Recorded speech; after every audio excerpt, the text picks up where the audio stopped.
Hello there, gamerinos and gamerinas. Welcome to UnicornStorm. This is Rady, and today we are taking a look at the Nameless SlayDragon.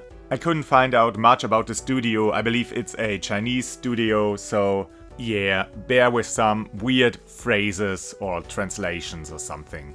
As for the game, think of it as a choose-your-own-adventure style game, but not completely linear, but with some good amount of dungeon crawling. You're mostly moving between little nodes on an illustration of your surroundings and resolve all kinds of smaller encounters.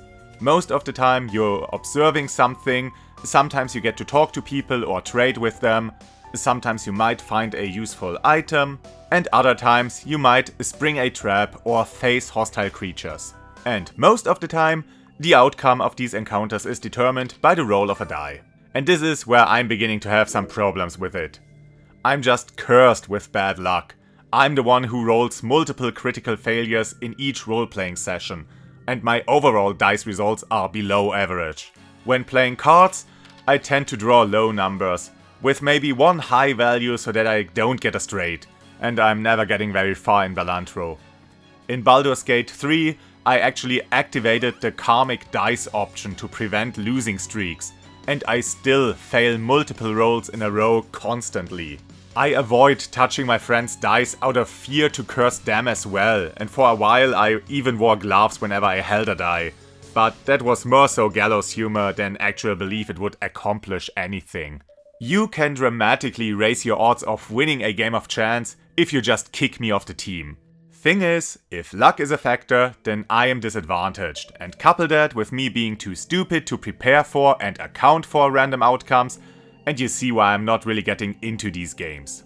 Now, luck-based games are nothing new, and especially role-playing games, both analog and digital, rely heavily on random outcomes to raise the suspense and also add a bit more variety to actions without any meaningful gameplay depth. Since you mostly only state your intent in a role-playing game and there's no mechanic to perform the actual action.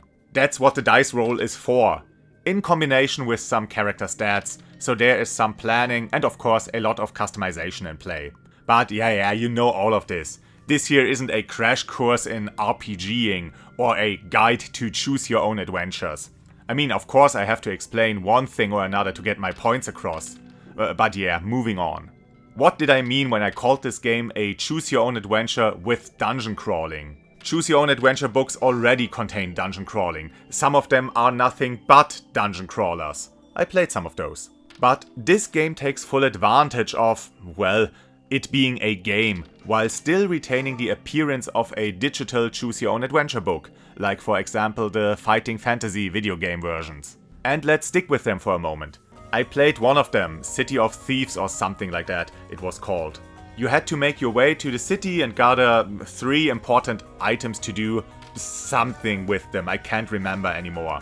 I had a lot of fun with it. It was well written, had interesting encounters, and then at one point I chose to move to one place over another, got one of the items I needed, I believe it was the second one I got, but then I triggered a chase sequence and had to climb the city walls and jump into the river to escape, something like that. And with that, I immediately lost the game.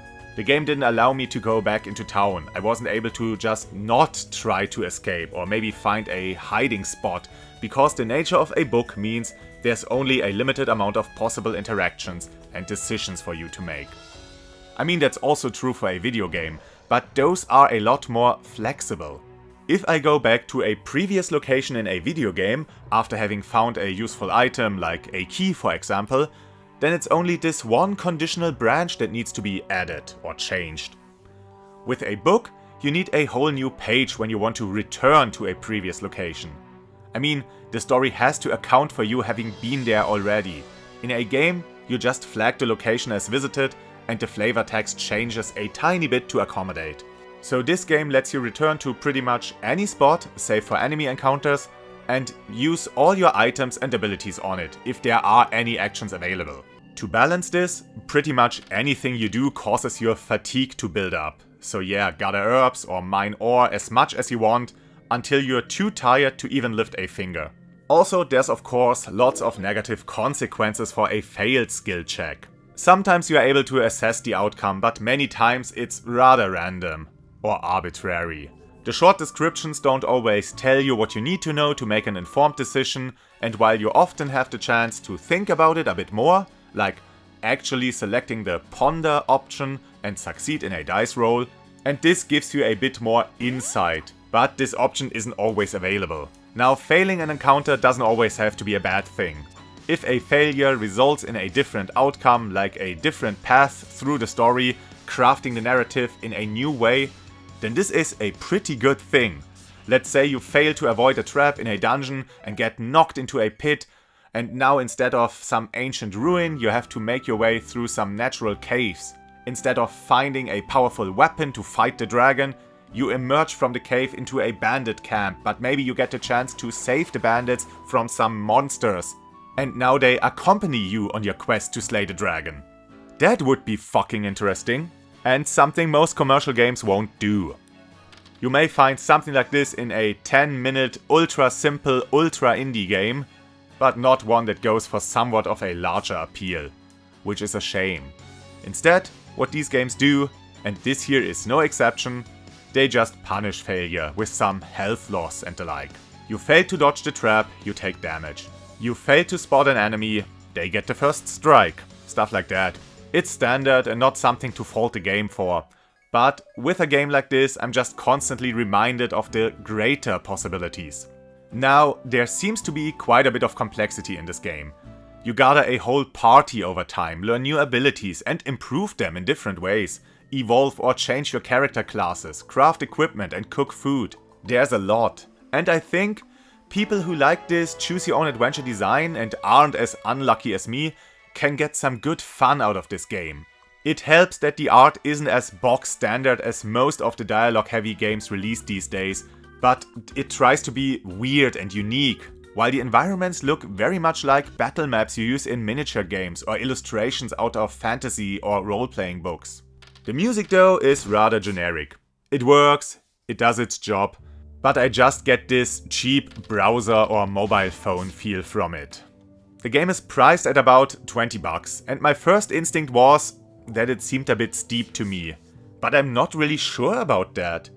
I mean, there are quite a few environments you get to explore, lots of spells and abilities, lots of choices to make, and there seem to be multiple endings to unlock.